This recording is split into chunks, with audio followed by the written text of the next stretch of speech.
안녕하십니까. 반갑습니다. 북한 개방방송의 오픈호 선교사입니다. 남북 통일보다 먼저 북한이 개방이 되어야 합니다. 북한 개방 없는 통일은 남북 모두에게 큰 재앙이 됩니다. 북한이 개방되어야 남북 모두가 잘 살 수 있게 된다고 믿는 사람입니다. 북한이 개방되는 것을 하루속히 보고 싶습니다. 북한 백성을 사는 것을 보면 분노가 생깁니다.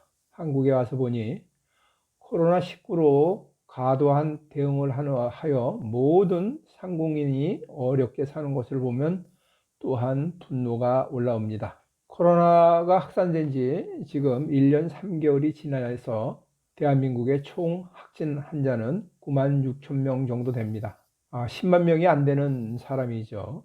백신을 맞지 않고 코로나 방역을 하려면 전 국민이 5천만 명이니까 코로나가 모든 국민이 다 걸릴 때까지 하려면 500년 동안 방역을 해야 되겠습니다. 1년 동안 코로나에 걸린 사람이 전 국민의 0.2%가 안 되고 있습니다.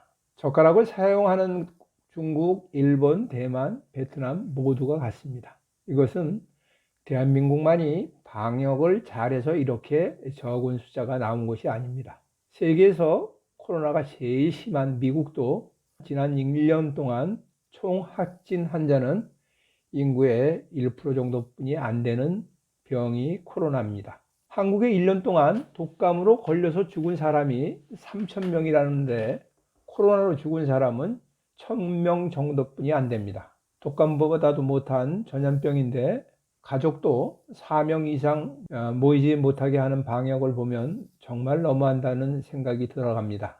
앞으로 최하 1년은 4사람 이상 모이지 못하게 하는 법을 계속 할 것이라고 생각이 됩니다. 이념으로 무장한 무리들이 자기들의 잘못한 것을 덮으려고 사법개혁이라는 이름으로 검찰총장을 공격하는 것을 보면 또한 분노가 올라옵니다. 지금 당신은 평안하십니까?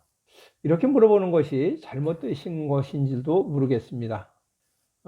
선교사들에게 무료로 치과 치료를 해주는 제가 잘 아는 원장님이 계십니다. 이분이 병이 나셨습니다. 병의 원인을 살펴보니 정부 정책에 대한 분노가 원인이었다고 말씀하였습니다. 세상 돌아가는 일을 보면 분노하지 않을 수가 없습니다. 우리가 분노하는 것은 맞는 일인가요? 아니면 틀린 일인가요? 주님이 분노하신 때도 있었습니다. 성전에 들어가셔서 장사하는 사람들의 상을 엎으시고 채찍을 만들어 내어쫓으시는 것을 보면 이때 주님은 매우 분노하고 계셨습니다. 만민이 기도하는 집을 강도의 구려로 만들었다고 책망하십니다. 또 성경 에베소서 4장 26절에서 27절에는 분을 내어도 죄를 짓지 말며 해가 지도록 분을 품지 말고 마귀에게 틈을 주지 말라고 말씀하고 계십니다. 분을 내어도 죄를 짓지 말라고 하는 말은 어떤 경우를 이야기하는 것일까요? 분노를 품은 사람은 화나게 만든 사람을 향해 비방과 중후를 갖고 그리고 그 결과 화평과 기쁨을 잃어버리게 됩니다. 마귀는 분노로 인하여 말과 행동으로 죄를 저지르게 합니다. 이것을 가장 많이 실수하시는 분이 나는 전 목사님이라고 생각합니다. 마귀는 분노를 지속하게 합니다. 하지만 주님과 화평을 깨트리는 것을 기뻐하지 않습니다. 주님이 주시는 평안은 세상이 주는 만족이나 평안과 다르기 때문입니다. 주님의 평안은 평안할 수 없는 상태에서 평안함을 누리는 것을 말씀하고 계십니다. 이것은 마치 폭포가 쏟아지는 뒤편 동굴 안에 둥지에 알을 품고 있는 비둘기와 같다고 생각합니다. 분노는 평안을 깨트리고 맙니다. 분노를 지속하면 병에 걸리게 됩니다. 분노는 정신적으로 육체적으로도 어렵게 만듭니다. 우리는 이 분노를 삭히기 위하여 평안하려면 먼저 기도하여야 합니다. 우리의 모든 문제는 기도로 하나님께 도움을 얻어야 합니다. 주님이 가르쳐 주신 기도문에도 있습니다. 우리를 시험에 들지 않고 다만 악에서 구해달라는 기도를 하는 것입니다. 주님과 만나서 교제하면 하나님이 주시는 평안이 찾아옵니다. 두 번째로 내가 말할 수 없는 죄인이었다라는 것을 자복하는 것이 우리의 분노를 깨트리는 방법입니다. 예수님을 믿고도 끊임없이 반복적으로 짓는 죄를 회개하는 것입니다. 어렵게 사는 북한 백성을 보면 북한 지도자에 대한 분노가 일어납니다.